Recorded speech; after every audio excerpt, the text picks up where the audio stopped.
Dans la première partie de cette capsule, il a été question de la théorie de la conception universelle de l'apprentissage. Si vous vous retrouvez devant cette seconde partie, il est tenu pour acquis que, comme moi, vous êtes prêt à passer du statut d'observateur à celui de voyageur.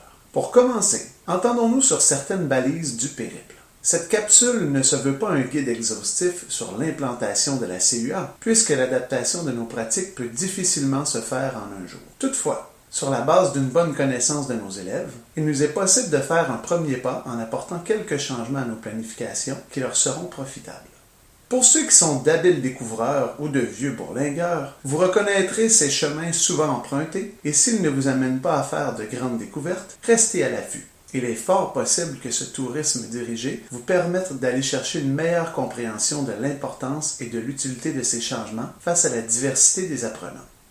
La planification en conception universelle de l'apprentissage. Pour cette incursion dans le monde de la CUA, nous emprunterons le chemin de la flexibilité et de l'inclusion, le second concept clé de cette démarche. Ceci afin de bonifier une grille standard de planification en 3 temps.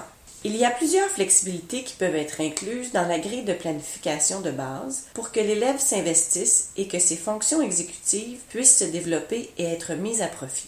Je suis bien d'accord, mais pour l'atteinte de cet objectif, il faut miser sur la compréhension et l'engagement de l'élève vis-à-vis de la tâche. Pour cela, je prendrai bien quelques recommandations. Débutons avec la préparation. Lorsque nous commençons un cours, il nous arrive d'escamoter cette partie puisque certains éléments nous semblent clairs. Pourtant, elle est cruciale. Voici 4 moyens essentiels qui permettent aux élèves de développer des stratégies d'organisation et de repérage quant au déroulement du cours, ceci facilitant leur apprentissage. La mise en situation ou en contexte. Ce petit préambule au cours se veut un moyen de motivation pour les élèves. Il s'agit d'aller chercher leur adhésion par rapport à ce qui sera enseigné en suscitant leur curiosité et leur intérêt. L'intention. Donner l'intention du cours, c'est-à-dire l'objectif de celui-ci, permet aux élèves simultanés de connaître le but ou la finalité de la tâche et facilite leur engagement. Il permet également à tous de comprendre pourquoi la notion enseignée est importante pour leur cheminement. Le plan de cours. Il arrive que les élèves, dont le niveau d'attention et de concentration est plus faible, perdent le fil du cours. Garder affiché le contenu du cours en rayant les étapes au fur et à mesure qu'elles sont faites leur permet de se retrouver et de mieux suivre la progression des apprentissages. De plus, cela sécurise l'élève séquentiel dont le mode de fonctionnement repose sur des étapes de réalisation. La référence aux connaissances antérieures. Il s'agit de signifier à l'élève si nous présentons quelque chose de nouveau ou si nous voyons la suite de ce qui a déjà été abordé. Si c'est une suite, il importe de situer les élèves en leur rappelant le jour, la période de la journée et le matériel qui a été utilisé précédemment. Pour les élèves dont le classement de l'information est faible, cela permet d'avoir un accès ou de retrouver l'information. Ajoutons que le questionnement est une excellente technique pour un rappel des connaissances, puisqu'il nous offre la possibilité de voir ce qui a été retenu et ce sur quoi il est important de revenir. La réalisation. Lorsqu'on en arrive à la planification de cette étape, il faut s'attarder à la façon dont on peut morceler notre enseignement de façon à diviser celui-ci en petites tranches d'une 20aine de minutes. À ce sujet, je dois dire que, comme bien d'autres, j'ai constaté qu'il n'est pas efficace de donner de longues périodes d'enseignement magistral ou de lancer les élèves dans une suite d'exercices.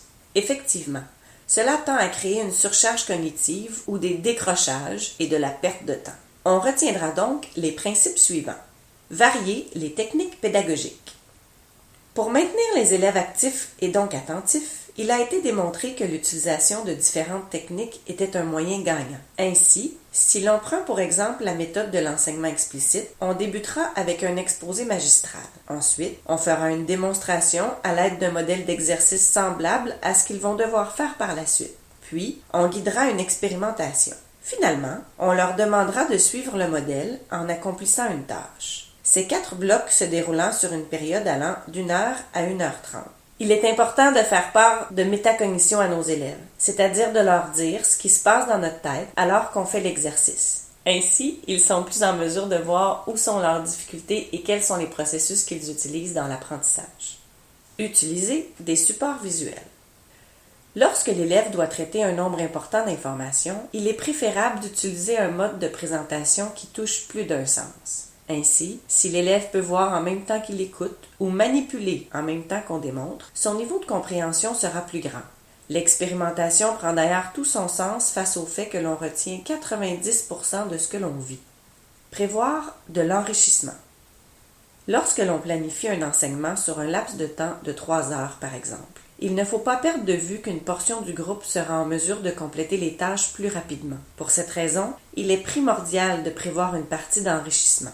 Il peut s'agir d'un exercice supplémentaire, d'un complément d'information ou d'un défi relié au transfert de la connaissance. Cela permettra de garder occupé et motivé ce groupe d'élèves, réduisant les interventions à faire auprès d'eux et nous accordant plus de temps pour répondre aux besoins des élèves à risque ou en difficulté.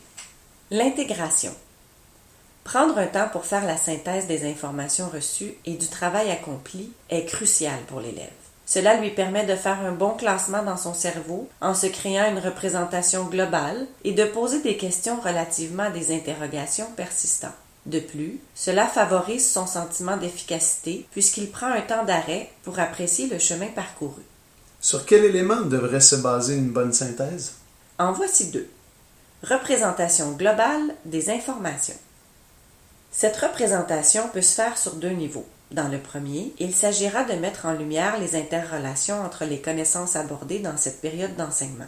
Au second plan, cette schématisation se voudra plus large en englobant des notions vues précédemment, toujours par le biais des interrelations. Pour ce faire, l'utilisation de cartes conceptuelles est une excellente technique qui favorise bien sûr les élèves simultanés. Elle vient aussi forcer ceux qui sont séquentiels à réfléchir aux liens entre les informations plutôt que d'aller vers du par cœur ou l'application d'une démarche ou d'un processus sans compréhension profonde.